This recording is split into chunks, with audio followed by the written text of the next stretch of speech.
Same.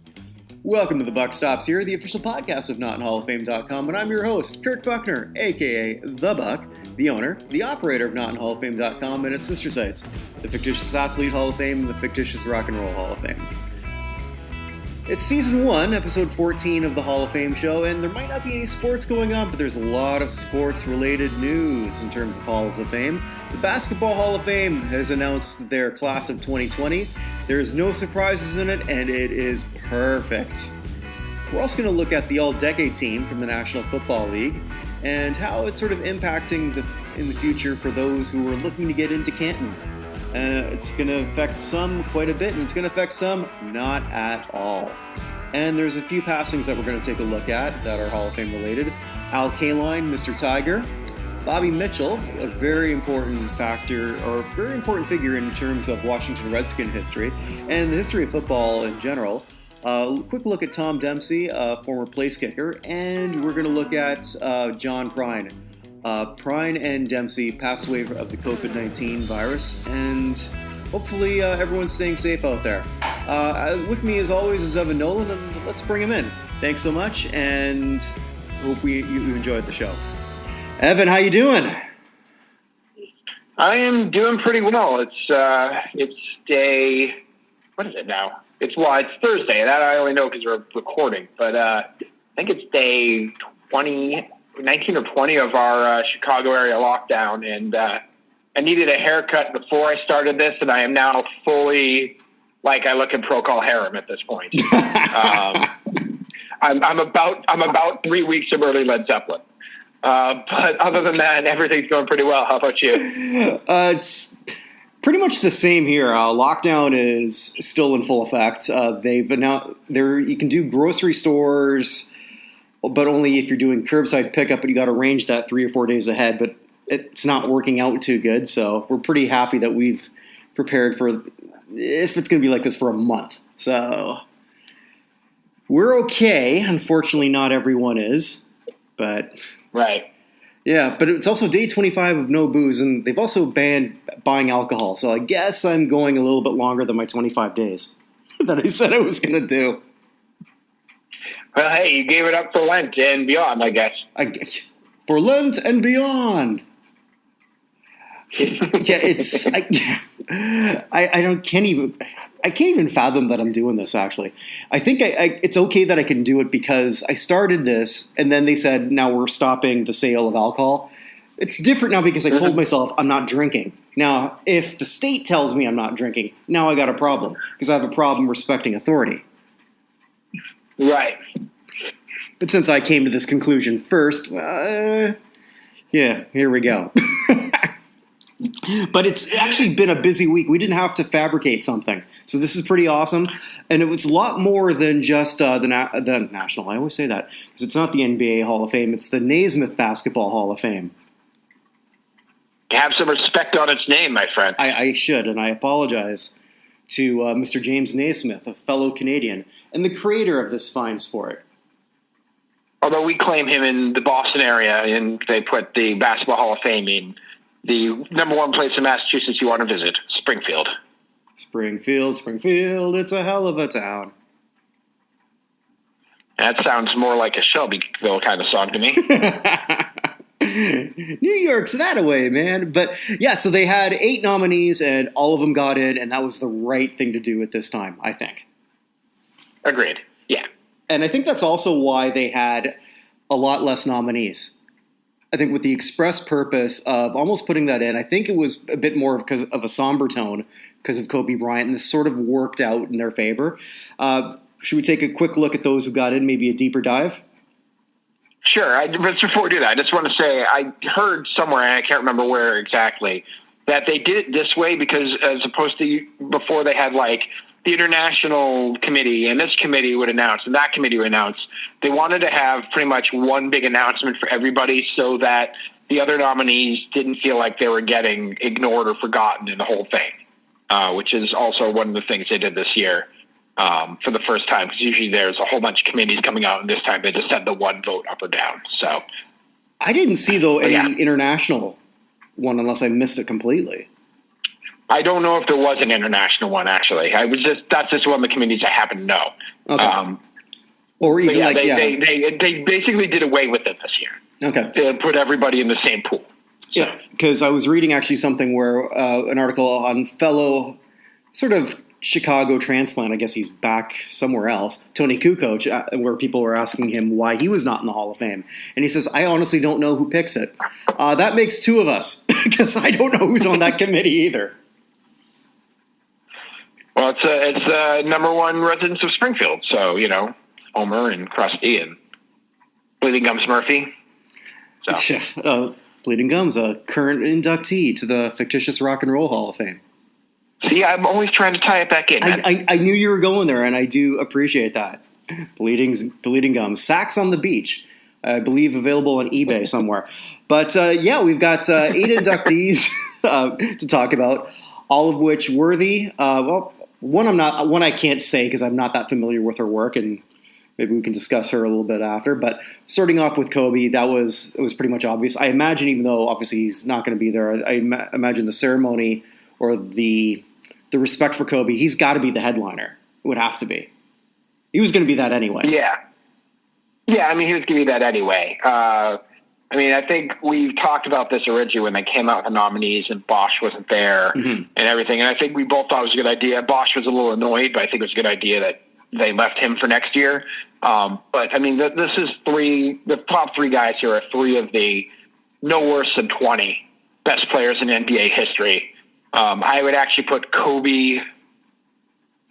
I put Kobe probably equal with or maybe a slight step below Duncan just personally. But Kobe clearly first ballot. He was first ballot 5 years 10 years almost probably before he retired. And one for honor. It's too bad. Clearly on multiple levels that he's not going to be able to give that speech, because I would love to have seen the mature Kobe Bryant speech. I feel like it would have been the anti-Michael Jordan speech when he got in, which was one of the most bitter, angry speeches I think anyone's ever given anything. He deserves to be there. It's just terrible he's not going to be. Yeah, MJ's speech was essentially just him dropping the mic and telling everyone to fuck off. Yeah, which he didn't need to do because he'd already done that during his career. Like, why go back at it? I don't know. He's so ultra hyper competitive. I don't know what he was necessarily competing against when he did that. Right. But you're right though. We were sort of robbed of a great Kobe Bryant speech because we know that we're not going to get much of one from Tim Duncan because that's not what he does. No. And Garnett's speech will be interesting. Yes. I don't know if you saw the Celtics are going to be retiring Garnett's number this coming season. I don't know if you saw that. I did, yes. So Garnett will start, I believe, I don't know if he finishes the 3rd set of numbers because the Celtics have retired him in like bands of 8. I can't remember if he's the last one in the 3rd band or he will be the first one in the 4th set of numbers retired because the Celtics have retired so many numbers they had to retire a name because somebody else was using that number. But he had a whole thing. I don't know. Did you see this diatribe against Glenn Taylor the other day? Yes, I did. Yeah, because it's really interesting. He's going to have his number retired by Boston, but not by Minnesota. And he says not as long as he's there. Yeah, he says he has nothing but love for Minnesota and the fans, everything. But basically, that Glenn Taylor is a lying snake, and that he and Taylor had a fine relationship while Flip Saunders was alive. But as soon as Flip died, I don't know what happened. Because when he went back there, they gave him like some sort of minority ownership of the team as part of him going back to Minnesota. And I don't know exactly what Taylor did, but they are not happy with each other. So it's going to be weird to see his number, even as a Celtics fan, see his number retired in Boston, but not Minnesota. I always figured the Celtics would wait until after the Timberwolves retired it, just out of respect. Well, if the Timberwolves aren't going to be able to retire it, there's no reason to wait. So... No, it doesn't look like that's going to happen anytime soon, which is a shame because Kevin Garnett built that team, and it's one of those franchises. If I didn't have a fandom for the Raptors, I'd be cheering for it a little bit, mostly because of the fan base. The fans of Minnesota It's a great fan base. I mean, some of the things that they've had to endure, the loss of the North Stars, probably one of the greatest. And I think you and I, we've had this discussion. What's the greatest hockey town? Is it the state of Minnesota, or is it Boston in the United States, or maybe even Detroit? But Minnesota's in that top three. And for them to have lost the North Stars was painful. The Timberwolves just never win. They've had the Twins, and the Vikings have never won it. Right. I mean, it's also how you can tell it's a good sports town. It's got to be the smallest market you can think of that's got all four teams. So teams in all four sports. Because most of those markets are huge, although Atlanta actually lost a hockey one. So, I mean, there aren't that many cities that have teams in all the sports. I mean, Minnesota has them, and that's based off of the fact that they support their teams. No, absolutely. So, yeah, it'll be an interesting speech. I'm looking forward to, actually, I guess him the most. I would imagine that Vanessa will accept on Kobe's behalf. I'd imagine. Yeah, which makes the most sense. Mm-hmm. But it's definitely going to be very... it's almost like one last farewell, I'd say. Right. Two more. Actually, I haven't decided whether I'm going to do this, and I wanted to wait to ask you this. So Rudy T gets in. Now, Rudy T's on the basketball list that I have for the site of the people who should be considered for the Basketball Hall of Fame. He's getting in, but I had him ranked as a player because I don't rank coaches. Mm-hmm. Do I take him off the list or do I leave him on? Because you can go in twice. Yeah, I think you have to leave him on. Because that just happened. Who was it? The player who was in, was it Paul Westphal? Somebody was in as a player and then got in as coach of the Celtics not too long ago. I can't think of who it was off the top of my head. But those are two separate things. It's not like there's a movement. I don't know if you saw last week on the interwebs to change the rule in the Pro Football Hall of Fame to get Ozzie Newsome inducted a second time because he was such a good GM. Because in the Pro Football Hall of Fame, once you're in. Like Ditka's in as a player. It doesn't matter what he did as a coach or a GM. Mm-hmm. So the basketball is not like that, though. No, so I think as a player, you have to keep them separately. Yeah, that's what I was sort of leaning towards because I really haven't had to deal with this before because I certainly wasn't doing this when Lenny Wilkins was around. So, right. Yeah. I think that's what you have to do. And good for Rudy getting in. Those Rockets teams were fantastic. They won the 2 years Jordan wasn't there, but they were up there for quite a while.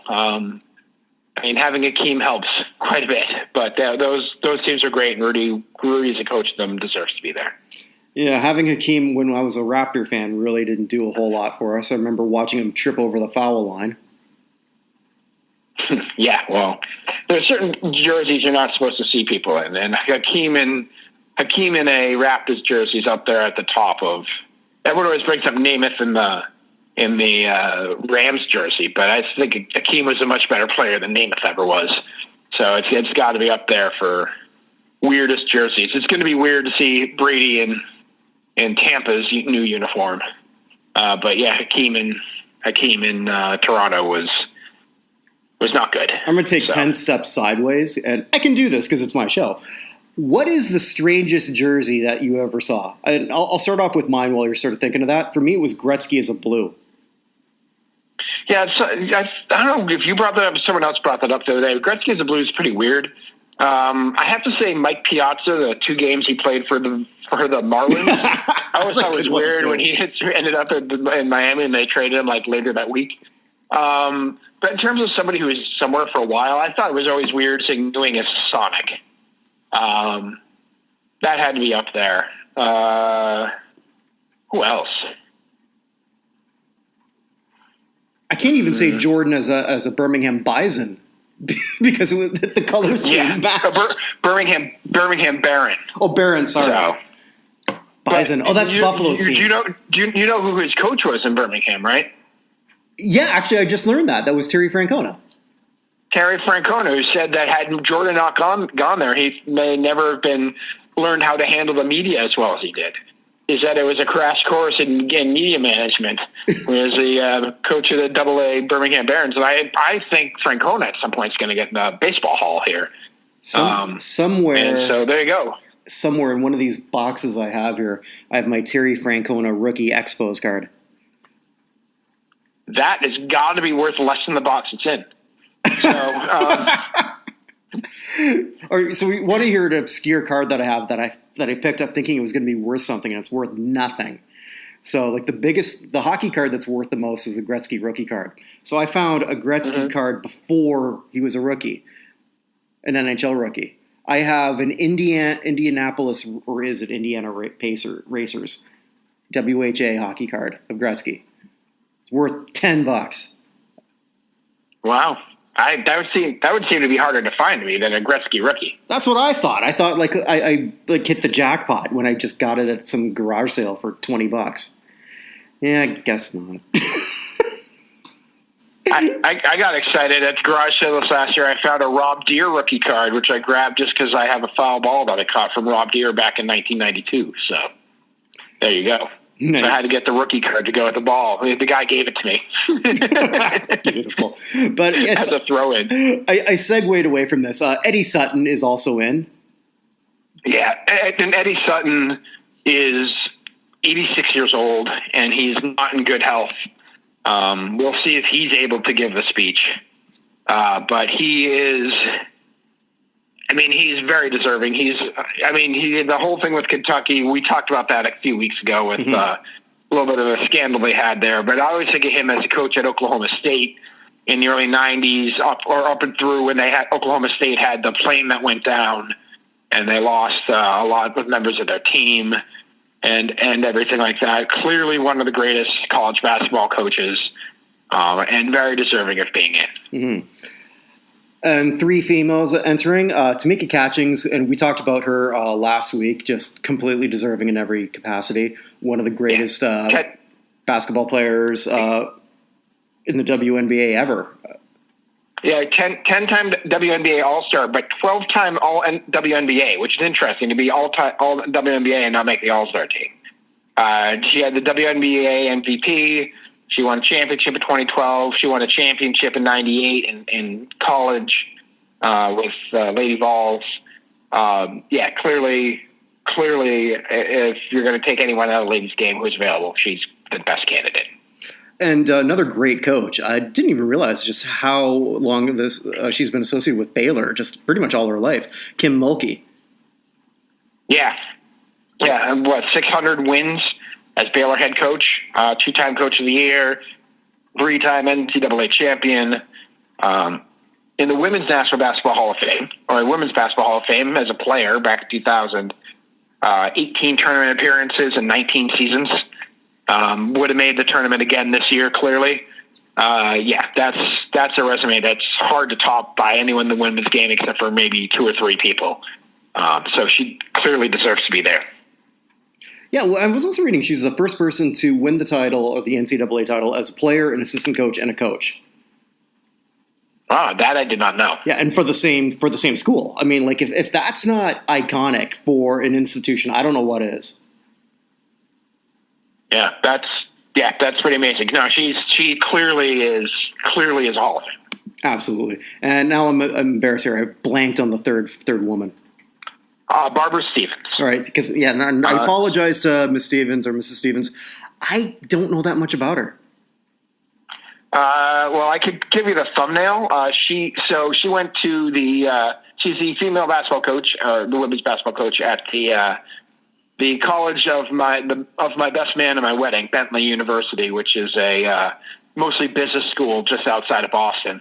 But she has been there for 30. She had 30 Division II NCAA tournament appearances. She's been the Division II champ in 2016. 42 seasons as a head coach and a head coach and 1,000 wins. 1,000 plus wins. That's a resume. It's a pretty good one. And she's also going to open it because that's your non-headliner. She's giving the first speech.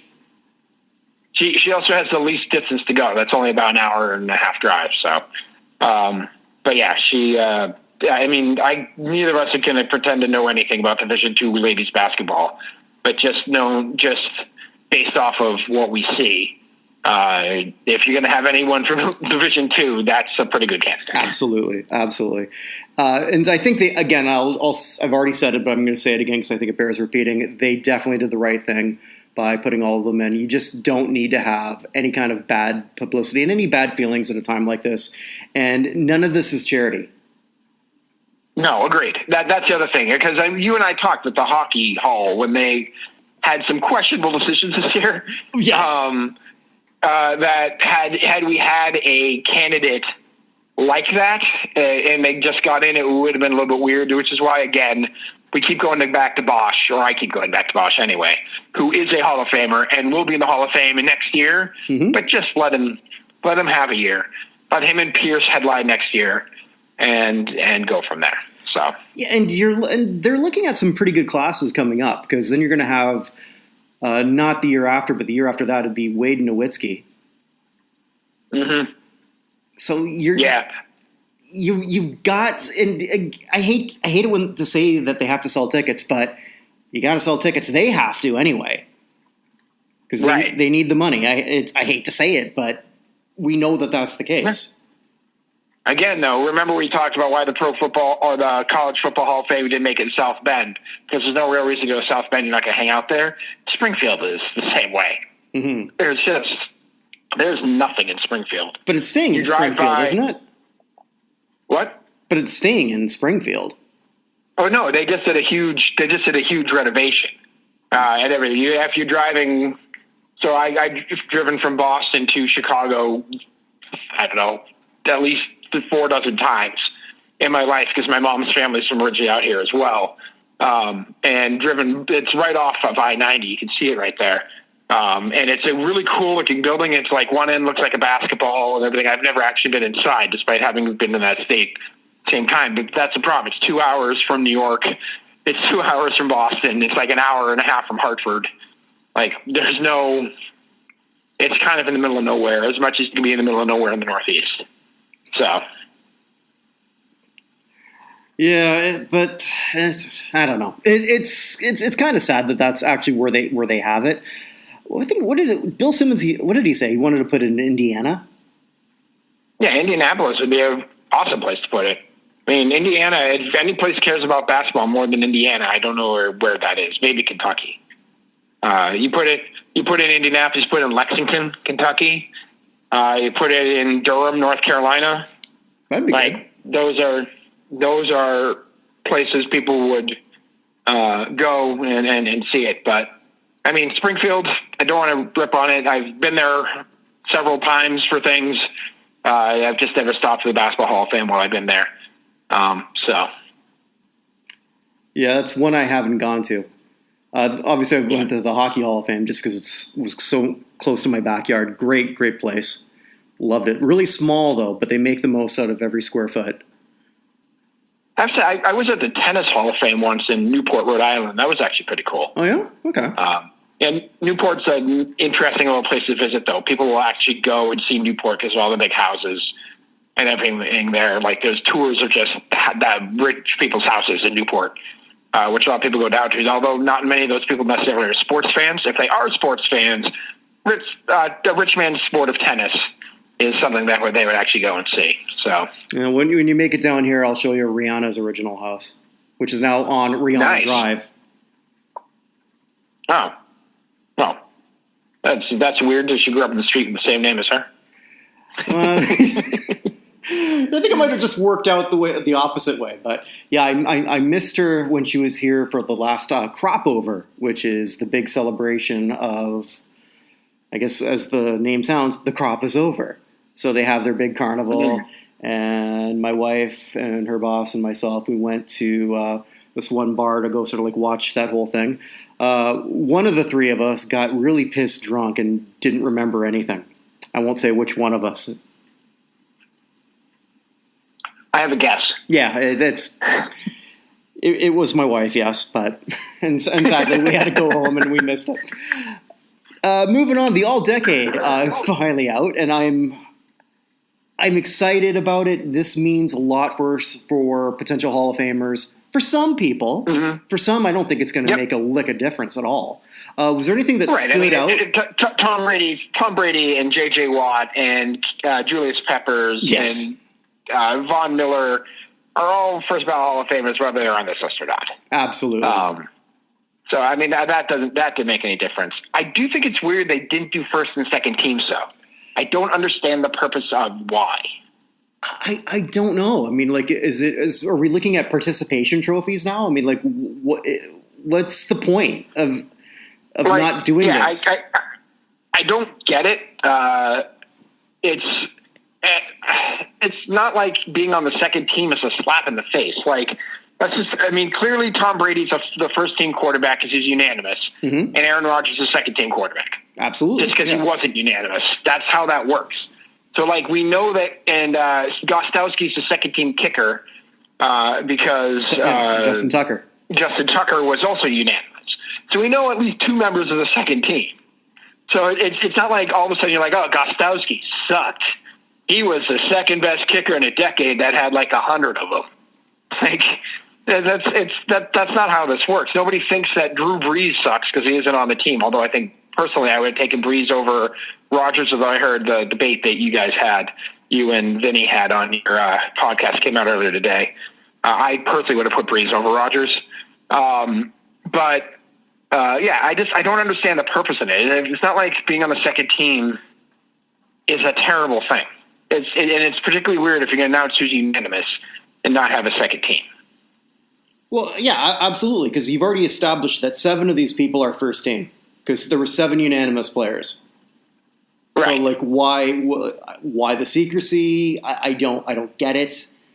I don't understand it, and we're not going to learn any more about it. No. This is just how that's going to be. So it does unfortunately cloud some of this a little bit. There are a few that I take a bit of exception with, but before I sort of like go into that, I want to know which one was a little bit of a surprise for you, or was there any that sort of stood out that you think needs this the most? Well, let me just first start by saying that at least with this all-decade team, the Patriots have the most people on there, which is appropriate to me because they were the second decade in a row the team of the decade. Yeah. So we have five players, Belichick, and then 3 part-time players with Chandler Jones, Cordarrelle Patterson, and the very, very part-time player of Antonio Brown. But anyway, and we should have had at least one more, but they didn't have a special teams category, which was weird because they had a flex category and then like a weird combination defensive back category where they just put an extra cornerback and an extra safety. Hated it. Why they didn't have that special teams category for Slater and Justin Bethel, I don't know. I understand not having the fullback because you got the guy from San Francisco whose name I can't pronounce. And then who's your second guy? John Kuhn? Like Nate Ebner in New England? Like there's just so few teams that use one that I understand not having the fullback, but I don't understand not having the special teams spot. No, I don't get that either. And I think if anyone got hurt the most, and actually Vinny and I didn't really touch about that, which is a little surprising. Matthew Slater, the person that you're referring to, how he's definitely an all-decade player. If there is one, he's got 8 first-team All-Pros. So, and then he's first-team All-Pro 8 times, and they don't even have a position for him. It's a little bit strange. But anyway, so looking at the list, who do I think this helps the most? The first name that comes to mind is Eric Weddle. Mm-hmm. And you and I talked about him previously. And looking at who got in as a safety, I'm going to eliminate the flex position because it ended up being an extra quarterback and an extra safety anyway. It seems pretty clear from who got in that he's a first-team safety on this, right? I would say so. It's got to be him and Earl Thomas as the first team with Eric Berry, who had a great half of the decade and then really got hurt and fell off. And Honey Badger as the second team. So I really think that seeing who got in as safeties really helps Weddle's case, because we had a question when he retired earlier this year as to whether he was going to get in, and particularly with how hard it is for safeties to get into the Pro Football Hall of Fame. It's third base of football positions for like the field, because there's so few third basemen in the Baseball Hall of Fame. There's safeties are the ones here, other than kickers and punchers and stuff like that. But I mean, of the offense and defense, that's the hardest position to get in, pretty much. Yeah. So I really think Weddle gets helped by this. I think Sproles gets ridiculously helped by this. Oh, definitely. Because they created two positions for him. I mean, punt returner is a real position, but like that other flex position is just, it's interesting that he's the choice. I understand why he's the choice, but just having him on there twice is, I mean, it's not unprecedented. I think I heard Vinny say that Deion Sanders had it twice when he was cornerback and punt returner in the 90s team. Mm-hmm. But I'm sure Sproles was someone else who just retired and was in the conversation, but this gives a huge boost to his candidacy. Absolutely. And it puts a lot of perspective as to just what kind of a special player that he was. Just sticking with the defensive backs, and I know Vinny and I talked about this earlier. I don't see the Honey Badger as an all-decade player. He's not. According to this, he is. Okay. Well, he is, but I dispute it. I think he stole Cam Chancellor's spot. Yeah, Cam Chancellor, and as a Patriots fan, and he probably doesn't have anything. McCourty feels like he's at least equal to Matthew. I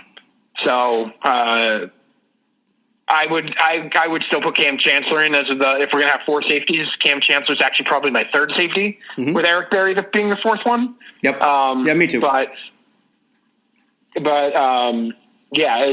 mean, Cam Chancellor should be on this list. I have to say the weirdest person on this list by far is Tyreek Hill, though. Yes. And it does the least for him also. I mean, Tyreek Hill is going to live and die for the Hall of Fame based on what he does as a receiver. No one's going to give a crap in that voting room that he was an all-decade punt returner. No, and it's weird because he's only 26. He's been in the NFL since 2016. So that means he's only had 4 seasons. And there are just so many other people. Like, again, Tyreek Hill being on that spot, someone who could be at his spot. I'm not saying he's my number one candidate. We've talked last week about who was most hurt by the season they had last year, and I brought up Julian Edelman. Mm-hmm. Julian Edelman has a legitimate argument to be the punt returner on this team over Tyreek Hill. Absolutely. And if Julian Edelman gets that spot, now we're having a whole separate conversation for him getting into the Pro Football Hall of Fame. Rightly or wrongly, Edelman being on that team makes a huge difference to him. Personally, I would have put Ted Ginn in that spot as a punt returner.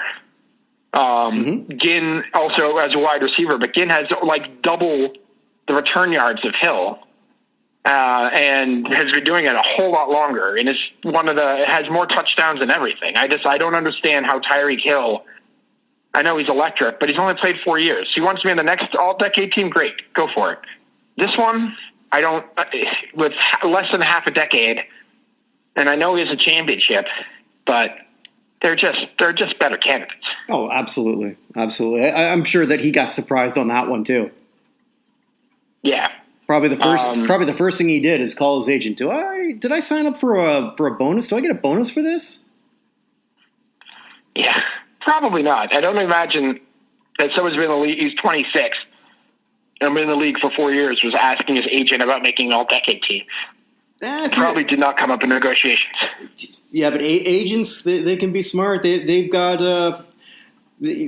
They put in provisions, for baseball players winning an MVP for the divisional series.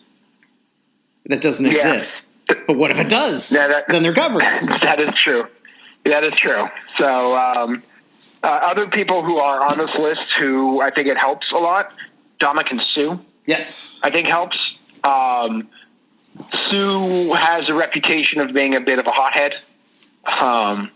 And he has been on the wrong side of a lot of situations in his career, but the fact he made that team is a pretty big validation for him, and helps people forget his stomping on the face of, I can't think, it was one of the Cowboys, right? It was Andre Giroud. Whose face did he stomp on? That sounds right. Hold on, let's look it up. So I think he's one of the big people. How about you? Yeah, I was really happy for him because he's been still a consistent player. Yeah, he's not a Pro Bowl guy anymore, but he's still better than half the guys in that position. And I think it was well earned. And I think I was saying, just him staying with Tampa, he's got to avoid that sort of vagabond label of just going from team to team. So I think this is a pretty big year for him.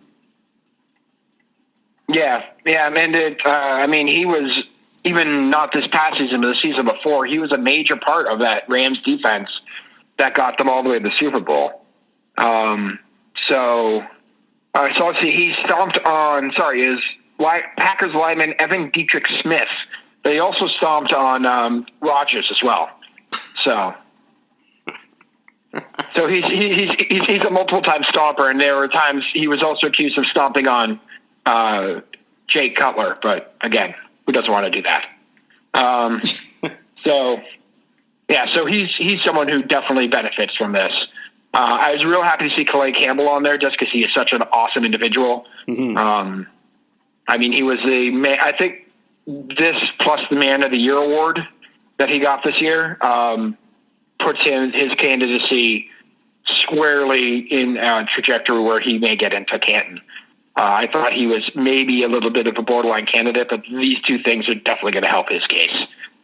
Oh, definitely. And I was actually, and I wrote that in the article I had, that, a few years ago, no one would have pegged him for this spot. No, but Campbell's great to see on there as well. The 4 wide receivers, it's hard to argue with Antonio Brown, Larry Fitzgerald, Calvin Johnson, and Julio Jones.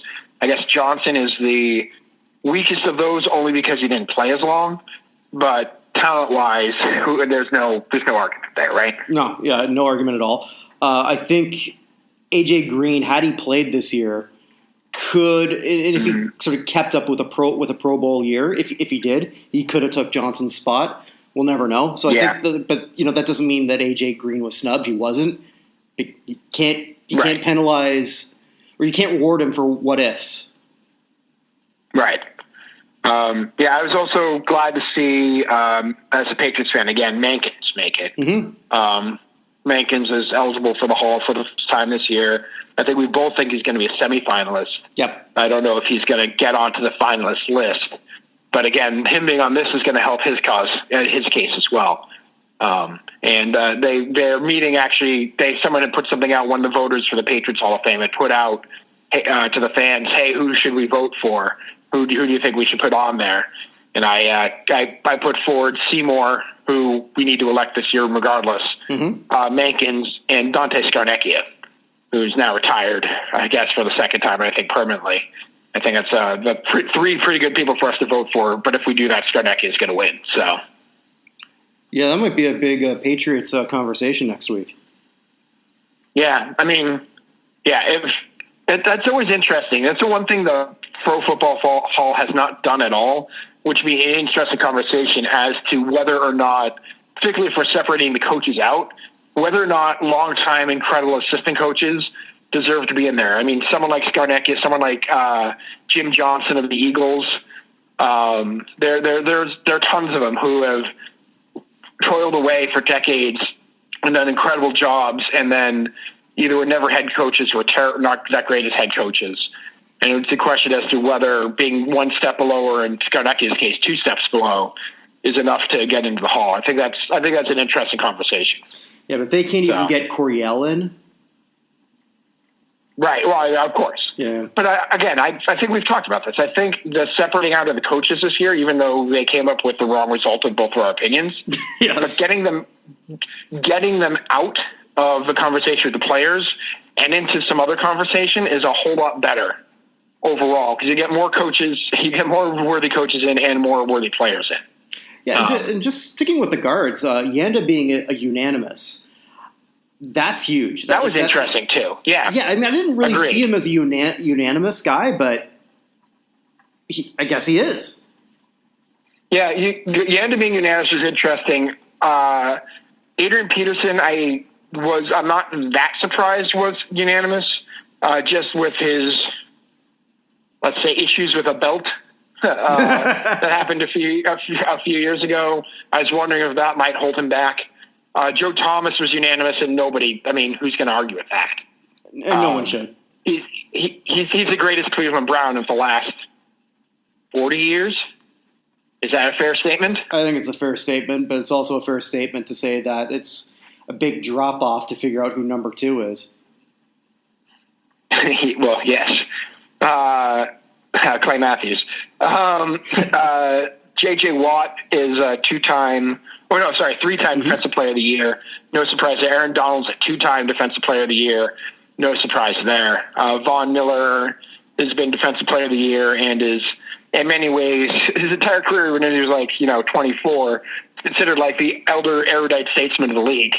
So there's no question he's there. The one person I'm a little surprised was not unanimous was Gronkowski, who I think was just, again, I'm a Patriots fan, but it's hard to argue that he wasn't the greatest tight end of the decade. Did that surprise you? Yeah, it did, because I don't know how you put – no disrespect to Travis Kelce. I love Travis Kelce. But if you're looking at the overall performance of the decade, it's pretty clear that Gronk's over Kelce. Yeah. And are you surprised Kelce was the second and not like Jason Witten? A little bit, but then the more I thought about it, but with Jason Witten, he wasn't necessarily that dynamic player, and he wasn't a game changer. He was just he was a great added weapon. And Witten not making the All-Decade, it's not going to hurt him. He's still going to get in the Pro Football Hall of Fame. No, he's still getting in. As he should. He may not be a first ballot, but Witten's not going to be waiting 5 years, if you know what I mean. No, not at all. I mean, he's not a compiler either, like Frank Gore, who I want to talk about a little bit later. Witten did a phenomenal job, but Witten is not at the same level as Kelce and Gronk. He just isn't. Yeah, is there anyone else you would put in that conversation? Zach Ertz? Is Antonio Gates? No. Is there anyone else you think? No, not Jimmy Graham either. That's former Saint. Oh yeah, I think we talked about Graham last week. Yeah. So, okay. I was just wondering. Yeah, I was a little surprised about Gronk, but I know if that's just because I'm a Patriots lover. So, I mean, I will say I was surprised Gostowski made it though, as a Patriots fan. That he got in? That he's on the team. Who would you put over him? I'd have to think about that, but it just the way Patriots fans have felt about Gostowski the last 3 or 4 years, where he's been incredibly inconsistent in very important times. I mean, we lost the time the Broncos beat the Panthers in the Super Bowl. We lost that AFC Championship game because he missed an extra point, really. We were chasing that point the rest of the game. And again, we had Vinatieri before that. And Vinatieri's a first ballot Hall of Famer whenever he retires, which might be this year. We haven't heard yet. But it was just a little surprising to see Gostowski. Of all the Patriots people who are on that list, that was the one I was most surprised to see. Yeah, I'm not even sure who would take that spot either when I'm really thinking about it, which I should think about kickers more. I don't. Right.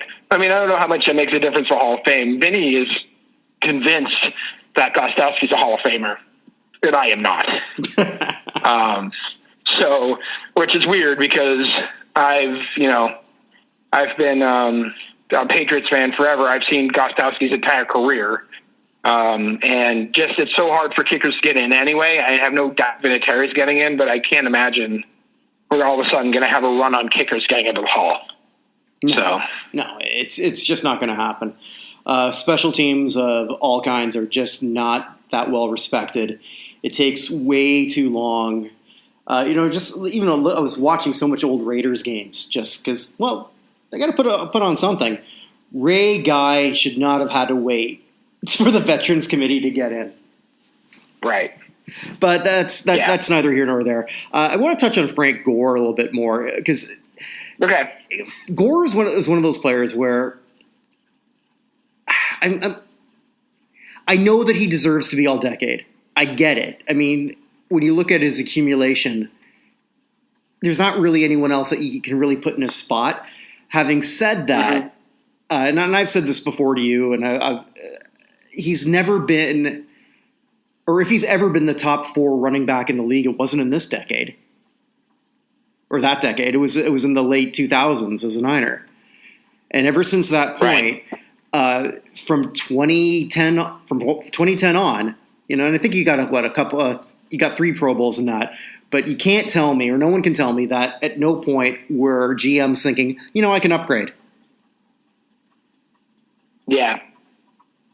And I mean, I'm just going through. Like 2000, Gore was 21st in the league in rushing, or 2010. I mean, in 20, if you just go through, it's just like where's Gore in 2011? He's 6th that year.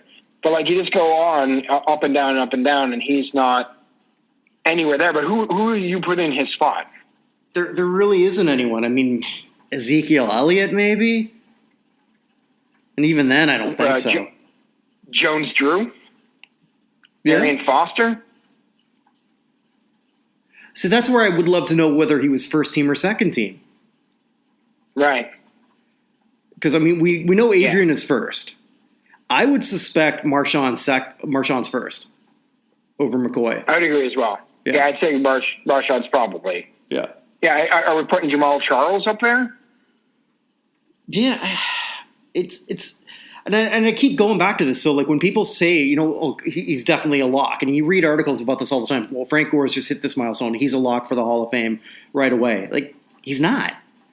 Because there's not going to be one time where he makes the finals that you can't come up with 5 players better than him. Yeah. It's interesting. I mean, I'm just going through. He's usually in the top 10, but he's usually further down. I mean, people who are beating him out are Justin Forsett and Eddie Lacy and folks like that.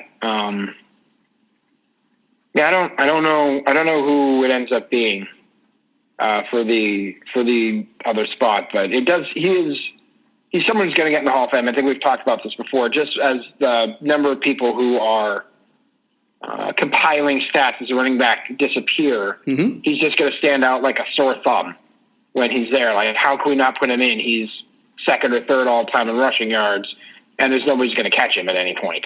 Yeah, he's third right now. 1,379 yards behind Peyton. Yeah, how many did he have this past year? Do we know? Let's look that up.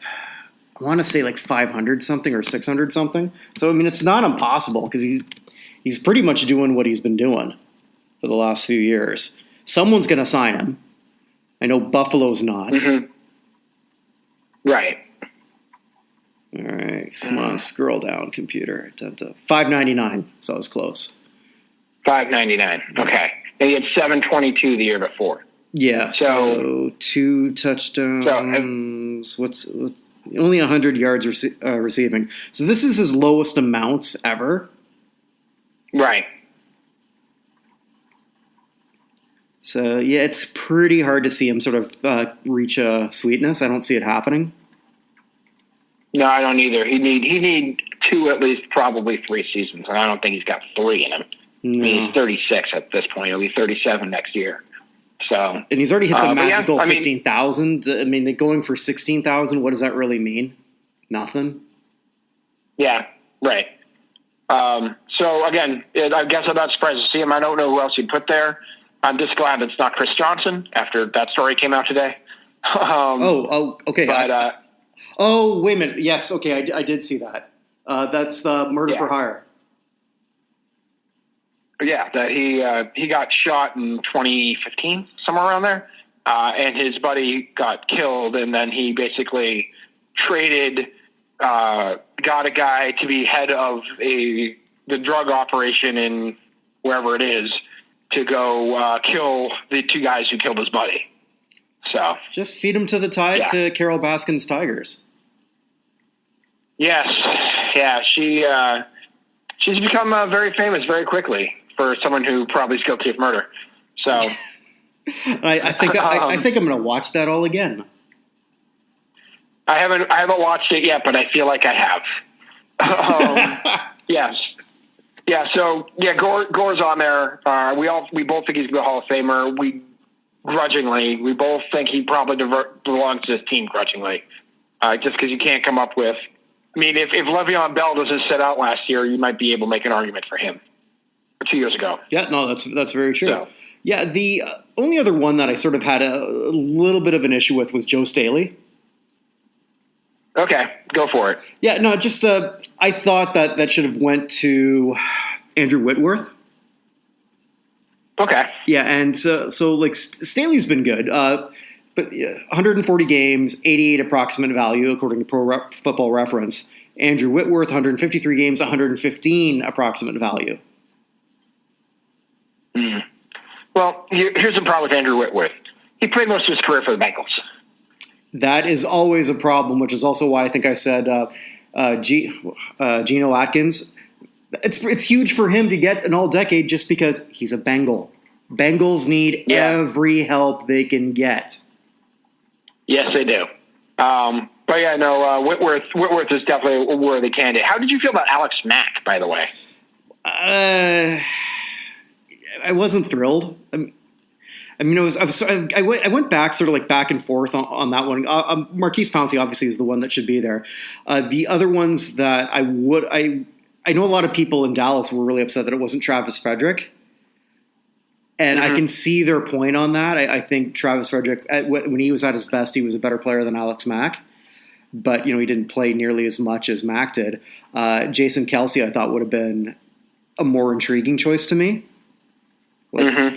If they had 4 positions like for that, Mack would have been my second team. I probably would have put Frederick first team. And Pouncey the other second teamer? Yeah. So I can see that. Yeah, I think Mack got lucky. Possible. Yeah, if you can get 2 Browns on an offensive line, you got to do it. So. Yeah, that's what every Pro Bowl roster thinks. We got to get at least 2 Browns here. Exactly right. And I was I'll throw one other surprise that, and as a Saints fan, I was a little surprised seeing Cameron Jordan on this. Yeah, I guess that's a slightly surprising name as well. What do you think the basis of that is? Saints defense improving over the last few years. I mean, the Saints defense has always been their Achilles heel. Always. And honestly, for as long as I can remember, and Cameron Jordan was a big part of that whole turnaround. And when the Saints improved their defense, as weird as it is in football, markets don't always matter, which just sort of shows the power of the brand of the NFL. It doesn't matter what teams you put on there, the Super Bowl is going to draw. Right. And, New Orleans is, I think, even though it's a lower market in terms of people, it's a high-name franchise now. Agree. Well, Breeze did that. Breeze definitely did that. I mean, back in the Archie Manning years, that team was absolutely hapless. And then Archie Manning finally got traded out of New Orleans to the only franchise even more hapless at the time, which was the Oilers. The poor bastard. Yeah, I mean, those Saints teams of Billy Joe Hobart and I remember and Bobby Hebert. Bank. I'm sorry, Bobby Hebert. Actually, Bobby Hebert wasn't that bad. Go ahead. No, I was just saying Bobby Hebert wasn't that bad. And then I remember Aaron Brooks, so I was called Black Favre. Okay. Yeah, because, he's a gunslinger, too. Not as good as Brett Favre, but, I mean, he was... I thought he was better than people gave him credit for. Yeah. Brett, I talk overrated. Then he went to Oakland, and that didn't work out much better for him. So. Oh, I knew he was done in this first preseason game. He stunk it up in the first series, and he's laughing on the sidelines like, you're done.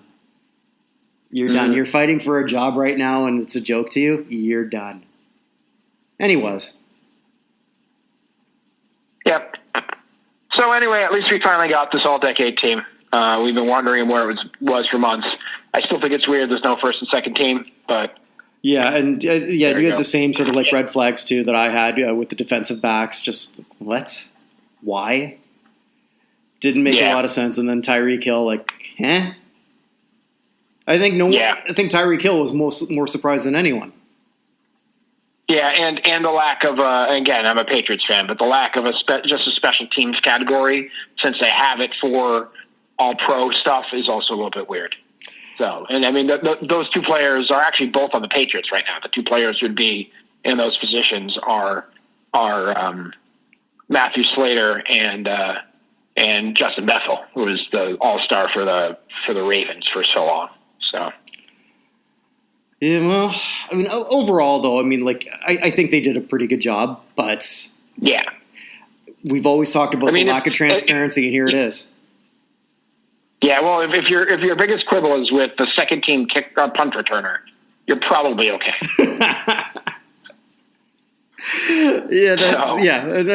For me, it's actually the whole defensive back thing, but yeah, you're right. The least deserving person we both believe on this, as much as you might, however you feel about Honey Badger, he's more deserving of his team than Tyreek Hill is. So, yes, I'd agree with that. I would agree with that. So, yeah. And I guess now we have the in memoriam section of this. Yeah. Well, the one thing before we get there, I just want to say the other thing that happened that we should just skip over quickly, but they did announce the NASCAR finalists, most of whom are people you don't know. And I don't say that because you don't know. It's just because they are like sponsors and back office people and stuff like that. But the three headliners are Dale Earnhardt Jr., Carl Edwards, and Jeff Burt. So I'd imagine the first two of those guys have a pretty chance getting in. Oh, for sure. But I figured I'd throw that out there. We're not going to have to deal with it for a while, but at least we should recognize that the NASCAR nominated people for the class of 2021. Yeah, actually, also, too, I was reading today they're going to announce pretty soon the Marlins Hall of Fame. Oh, wow. I hope Mike Piazza makes it. Well, he definitely should. I think we all remember where Mike Piazza was that week he was in the teal and white. Yeah, he was in Miami.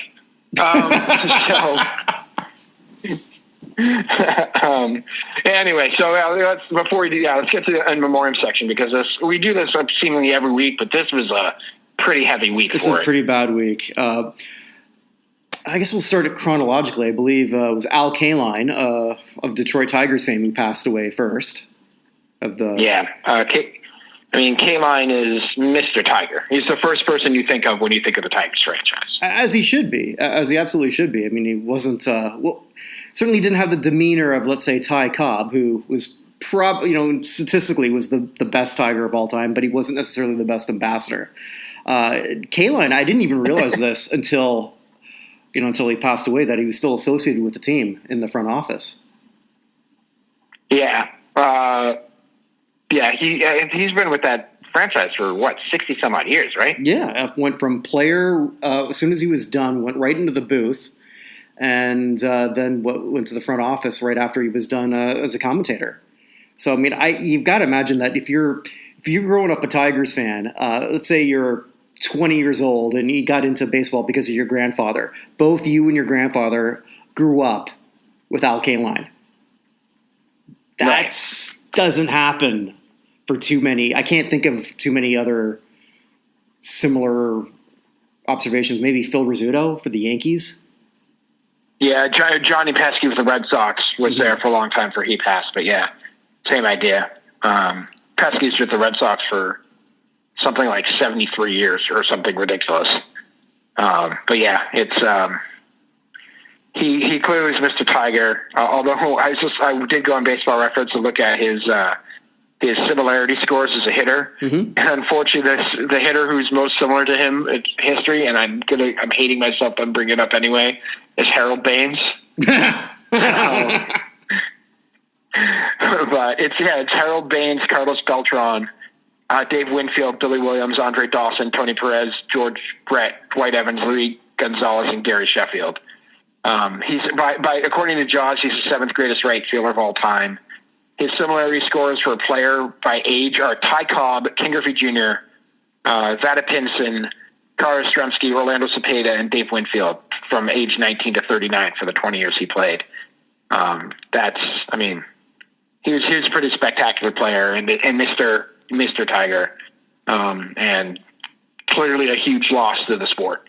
Yeah, and he did accomplish so much too. 399 home runs. He could. I was looking at that last season that he had, so he could have easily gone and come back and chase that 400th home run if he wanted to. And kudos for him for just saying, you know what, I've done enough, and he left on a relatively high note. Because I think the 2 seasons before he wasn't particularly special. Yeah. Actually, let me look that up really quick. Actually, you probably have that in front of you now. Who am I looking for? Kaline? Yeah, because I think Kaline's last year. I think he was an All-Star that year. I don't know if that was ceremonial though. I remember as a kid, and I hated this.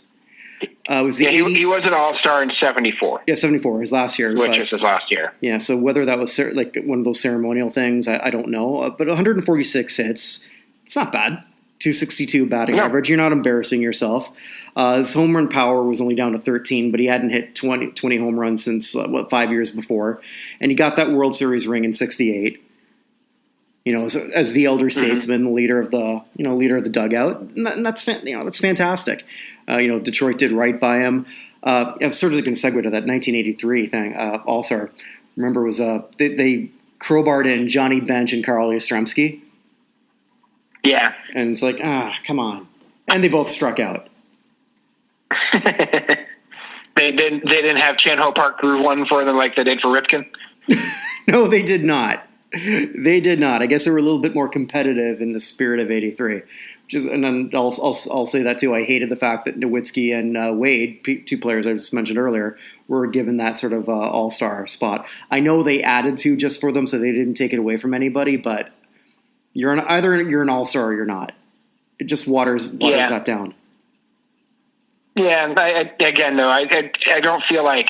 I mean, a few years ago they did that with baseball, and they gave it there was a spot essentially reserved for a guy who'd been a good soldier for many years and never made an all-star team, which is how Tim Wakefield made the all-star game. I think that's a little bit different than where Wade and Nowitzki, who are clearly first ballot Hall of Famers, just say go a sending off party.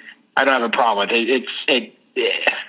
I mean, having Wakefield as an all-star when he's 44 years old for the first time is a little bit that's a booby prize. You know what I mean? Mm-hmm. So yeah, they didn't announce. They didn't announce what he passed away from. I don't know if it's COVID related. It was not COVID related. Oh, it's not? Okay, so that did no. Okay. Yeah, neither was.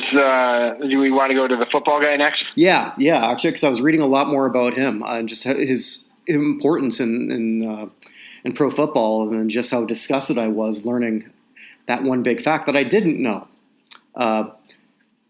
Yeah, do you want to go into that because you wanted to make sure that we didn't forget him? Yeah, Bobby Mitchell, who was the guy who basically integrated the Washington Redskins, who were the Boston Red Sox of football, and that they're really the last holdouts to have a African American player on their team. Mainly because George Preston Marshall, who was the owner at the time, as opposed to being a covert racist, was just an out and out racist in Chocolate City. And Mitchell came in and was just electric. He'd come over from the Cleveland Browns. He got traded to the Redskins, I believe, in, hold on, let me make sure I have the year right here. I think it was 62. 62, yeah. He got traded to the Redskins in 62 and was just absolutely electric for them. But he's an absolute trailblazing guy and incredibly important in the history of the sport. And he was sad to see him pass away this week as well. And another gentleman who stayed with the organization because he was in the front office also. He did, which is even more amazing, seeing as who the guy who owned the team was when he got there didn't want him there. So yeah, he was 84. He didn't pass with COVID either. The other 2 people I think we're going to talk about both did. But he absolutely one of the most important people socially in the history of the sport, and a hell of a ball player at the same time. Mm-hmm. And how fitting that the team named the Redskins were the last team to integrate. Yeah. Well, I mean, I've often said if we ever redid the Halls of Fame, I would never necessarily take players out as much as I want to, but I had no trouble taking owners out. And the Red Sox owner, Tom Yawkey, had both Hank Aaron and Willie Mays in for tryouts. He had Willie Mays hit for a half hour and told him no thank you. I didn't know that. So, yeah. He had both of them in because he was forced to have the tryouts with them and told them both he didn't want them. So that's all you need to know about Tom Yawkey. There's a reason they changed Yawkey Way, the name of it, back to, I can't remember what the name of the street is now. But they changed it a few years ago. It's a Big Poppy? I'm sorry? Was it to Big Poppy, I think? It might have been. That was after I was out of there. So it was Yawkey Way the whole time I was there. They changed the name to... what did they change the name to? Jersey Street. Oh, okay. Which is a good name for something around the ballpark anyway. But yeah, they got rid of it. But yeah, so I mean, the fact that he stuck with a team that was owned by a complete openly racist jerk, it says a lot about him. And yeah, it's sad to see him go.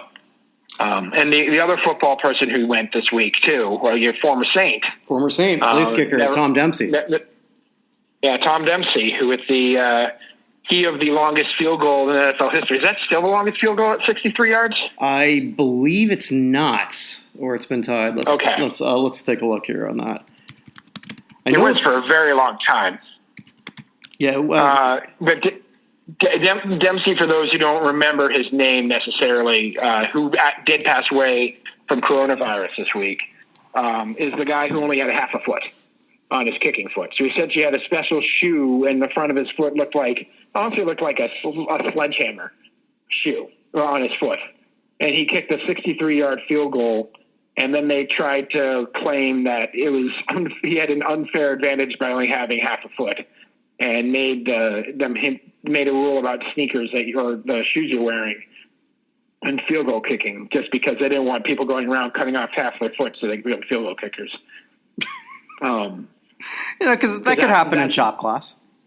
That's a thing to worry about. He does not have it. Matt Prater holds the record at 64.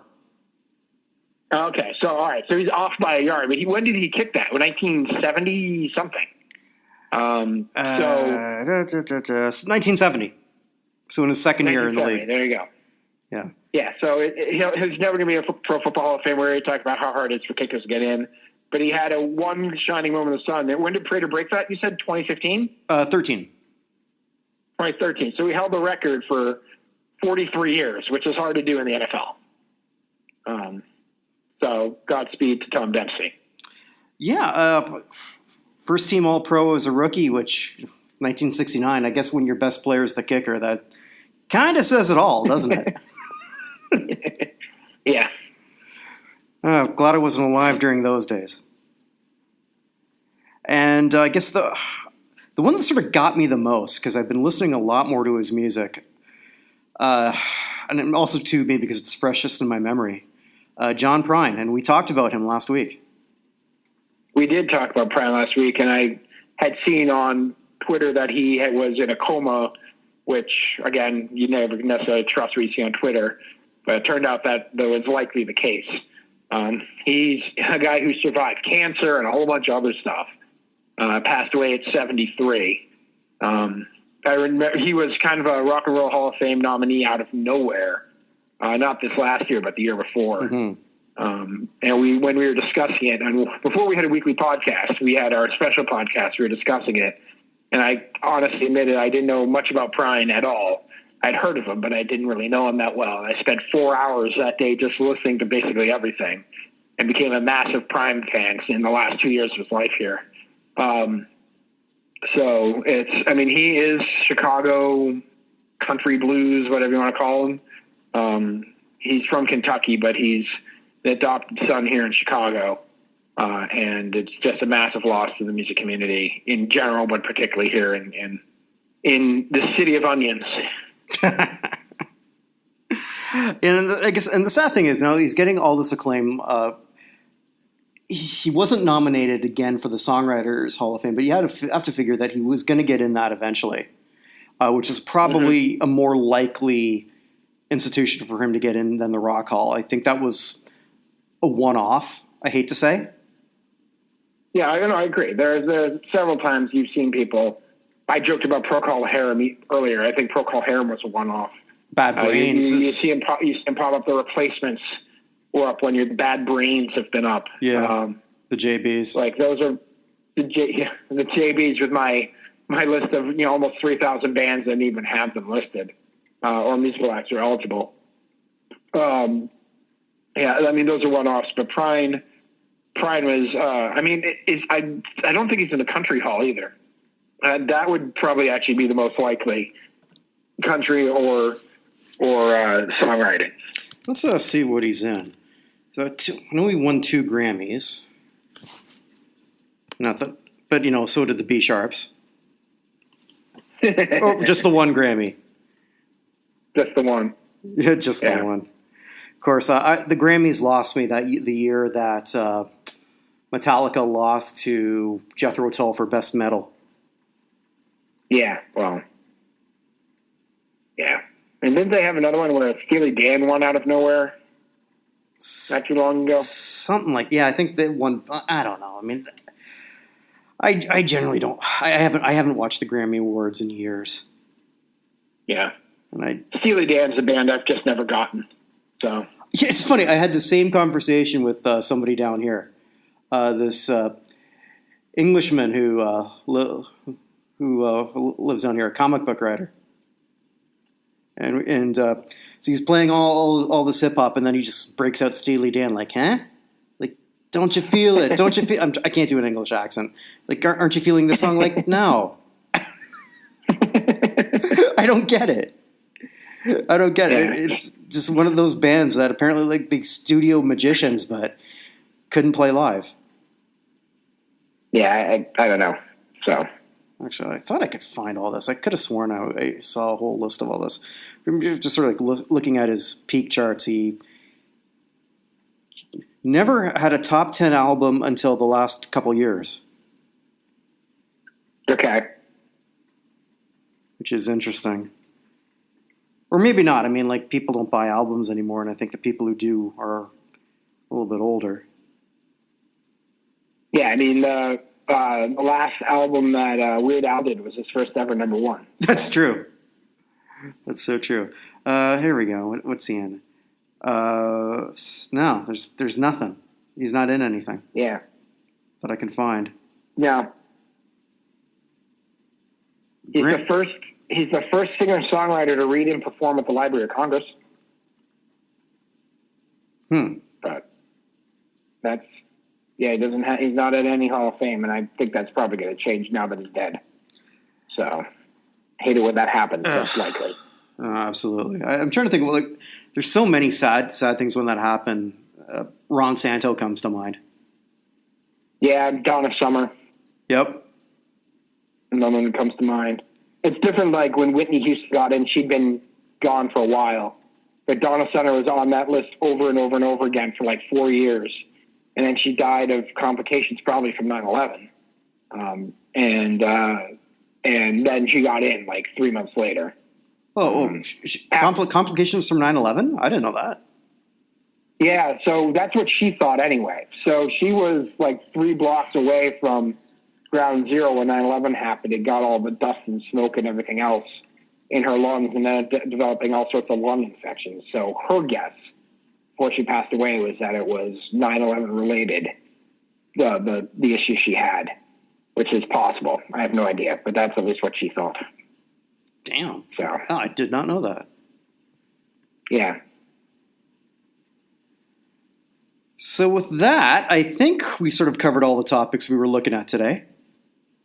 I mean, it's only been like an hour and a half. The one thing I do want to update you on. Yeah. Yes. I took some time off to let people vote, but we have the Sweet 16 of the Disney Villains tournament here. All right, hit me.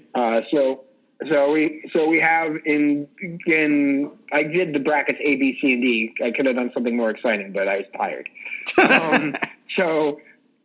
So in the A bracket we have the 1 seed Maleficent beat Gaston, the eight seed. So she's going to be taking on Madame Medusa from the Rescuers, who beat Evelyn Dever, who is the bad guy from Incredibles 2. So it's Maleficent, the one against the 5 seed Madame Medusa. And then we have the 3 seed Claude Frollo, who's the guy who wanted genocide of the gypsies from Hunchback of Notre Dame. And against our last real Cinderella, if you can have Cinderella as a Disney villain, Foul Fellow and Gideon, the cat and fox from Pinocchio, who beat out both Hans, the bad guy from Frozen, and Man, the guy who killed Dandy's mom. So it's a very improbable run, in my opinion. B section, we have Jafar is taking on Governor Ratcliffe from Pocahontas, who, surprisingly to me, beat out Judge Doom from Who Framed Roger Rabbit. I figured that would be that Judge Doom, who invented the only thing that could kill him in Dip, would be up there, because he's absolutely probably the most visually terrifying of any of the Disney villains. And on the bottom of that bracket is a huge, huge battle, which is between the Wicked Queen from Snow White and the evil stepmother from Cinderella. Ooh. It's a 2-3 matchup. That is heavy, heavy stuff on that side. The C bracket, we have the C1 Scar is going against Shan Yu, the Attila the Hun type character from Mulan, who beat out Hades, the 4 seed last round. And then another big matchup, all-female matchup. We have Mother Gothel from Rapunzel's movie Tangled against Cruella de Vil as a 2-3 matchup in Group C. Cruella de Vil beat out the Queen of Hearts in the last round. And then finally, Group D, we have Ursula, who I think has the easiest matchup of any of the 1 seeds this round. She is up against Bellwether, the sheep from Zootopia, who basically wanted to create apartheid with the non-predators in control over all the predators. So apartheid, I think, is pretty bad, which is why she got a 4 seed. And then the one below is another huge matchup between 2 more recent villains. Dr. Facilier, the Baron Samedi lookalike voodoo man from The Princess and the Frog, which isn't the best Disney movie, but he's definitely one of the best villains. I know it's probably not one you've seen, but he's a fantastic villain. And he is up against Ernesto de la Cruz, who is the bad guy from Coco, who basically poisons his best friend, steals all his music, and becomes essentially the Elvis Presley of Mexico. And then still is Elvis Presley of Mexico in the afterlife after stealing his best friend's music and murdering him. So those are your final 16. So all 4 1 seeds make it. 3 out of 4 2 seeds, all the 3 seeds. Only 1 4 seed made it, just Bellwether. We had 3 of the 5 seeds, and the only one who's not in the top 5 remaining is Foul Fellow and Gideon from Pinocchio. I think there's a chance to meet Claude Frollo, who's a terrible, terrible man from Hunchback, because more people have seen Pinocchio than Hunchback. But if they made the Elite 8, that'd be quite a run. So there we go. There's our Sweet 16. I put up Group A today. We'll do B, C, D through the weekend, and then do it again next Thursday. Just give people time to vote. So who says there's no sports going on? Who says there's no sports? Right. And the Marbula 1 Championship finally finished. I told you my buddy Yella. I tell him my buddy. I've never met him, but he's given me a lot of joy over the last 4 years. But they had Marbula 1 finished their inaugural season this past weekend, and the Marble Olympics, or he can't call them Marble Olympics. The Olympics actually tried suing him over that. So it's the Marble Games, I believe, what they call them now. are coming up in June 1st. So we have about 2 months to wait, but we'll have 16 events going through into the fall. So there you go. Find yourself a team, get yourself a T-shirt, and start rooting for inanimate spherical balls to somehow do pretty well. I love how the Olympics were concerned that there might be some confusion in the marketplace. Yeah, it's weird sports do that. There's a baseball hat maker back when I was in high school that was called themselves the Very Minor Leagues, and they took towns in the United States that had less than 1,000 people in them and gave them like funny sports teams. So there's like Elviston. There was a town in Indiana called Elviston, so the Elviston Impersonators. There was the Catskill Mice. I had one for Butler, Indiana, which was the Butler Diddits. There was the Lynch Mobs. That was Lynch, Montana. My favorite one, there was Lorena, New York. It was the Lorena Bobcats. And it was a picture of, you had the butt of the cat facing you with the cat looking back over its shoulder with a shocked expression on its face and like a poof sign over the tail. It was a fantastic hat. But they call themselves the Very Minor Leagues, and Major League Baseball sued them out of existence, saying that minor leagues was something specific to them and that they couldn't call themselves that. I think the most frivolous one I remember, Spike Lee suing Spike TV because he actually said people might think that he had something to do with it. Yeah, or actually the worst one I think of was there's a bridal store in Boston called Blue Ivy. It had existed for years and years and years. Like, I don't know anything about bridal stores, but I knew where Blue Ivy was. And then Beyonce named her kid that and tried to sue Blue Ivy for copyright infringement. They'd been around for 30-something years. When you say try, she didn't win, I guess.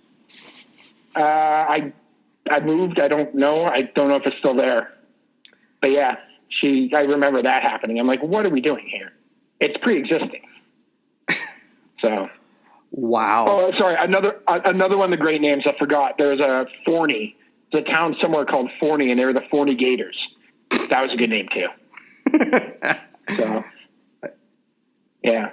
So, love it. Anyway, but I think we've gone long enough. There's a lot to talk about. I'm sure next week we can maybe talk about NASCAR Hall of Fame. The Patriots should come up. The Marlins could come up. There's stuff going on again. So yeah, trying to think of the greatest Marlin of all time. No name really comes up to mind. Jeff Conine. That's the first name you think of when you think of the Marlins. I'm not saying he's the best player. It's like Scott Mellenby's the first Panther I think of. I think Jeff Conine first for the Marlins. But I mean, Sheffield, Mike Lowell, Hernandez, Josh Beckett. Yeah. Beckett and Lowell were real important in that 2003 championship. Steve Bartman. BJ Surhoff. Derek Jeter's not entering that executive wing anytime soon. No. Miggy Cabrera. Yeah. Giancarlo Stanton, although both those guys are still playing. What's his name? Renteria was down there. And how crazy is it, though, that it's so hard for us to come up with these big names for a team that's won 2 World Series? Yeah, I know. Juan Pierre, yes. What was he, like, I think, a 4-time stolen base king? Something like that? Yeah. Tony Womack was there, too, wasn't he? I'm not sure. Greatest Marlins of all time. I was through Google search.